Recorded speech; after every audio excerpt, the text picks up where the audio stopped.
Hello everyone, and good evening po sa inyong lahat. And for today's video ay tara at samahan niyo po ako magluto nitong ating isa na namang napakasarap na ulam. Walang iba kundi itong ating tinolang manok. So bigla lang kami nag-crave nitong ating chicken tinola, kaya naman ito yung ating naisipang lutuin ngayon. At syempre masarap pa rin pong humigop ng sabaw kahit medyo hindi na po maulan. Ayan. Lalo na kung mainit-init pa yung sabaw, napapaso-paso pa yung ating dila.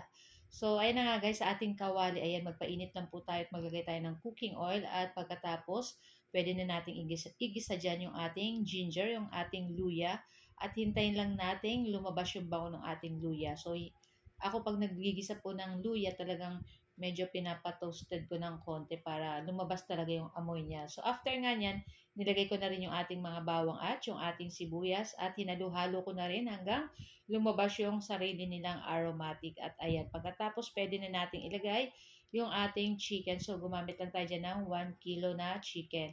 Tapos, naglagay lang ako pamintang durog at yung pamintang crack lang. Ayan. Tapos, maglalagay din po tayo ng patis, mga 1 kutsara or 2 kutsara. So, estimate na lang po. At mamaya maglalagay pa man tayo ng pampalasa. So, hahalu-haluin lang po natin itong ating chicken. So, habang sinasangkot siya natin yung ating chicken, ay may lasa na po, ayan. Kaya naglalagay na tayo dyan ng patis, ayan. Tapos halu-haluin lang po natin maigi, ayan. At yan po ay magtutubig pa naman. Naku, napakabango nito guys. So kahit pag nagluluto nito talagang hindi mo may iwasang pag nagluluto yung kapitbahay mo, pag ganito ang amoy ay abot hanggang kapitbahay yung ating ginigisa. So, ayan na nga at ilagay na rin po natin dyan yung ating papaya. So, gumamit lang po ako ng 1 pirasong papaya at in-slice ko lang po ng katulad ng ganyan. Tapos, maglagay na tayo ng marami-raming tubig. Siyempre, masarap po pag maraming sabaw. Ayan. So, this time, ayan, medyo parang kulang pa sa akin yung sabaw. Kaya magdadagdag pa ako ng tubig dyan, guys. Tapos, hintayin lang natin maluto yung ating chicken at yung ating papaya. Lulutuin lang natin yan sa mga 20 minutes. Ayan, madali lang naman po maluto ang chicken. Kaya sinabay ko na rin yung papaya. So, naglagay lang ako ng 1 chicken cube.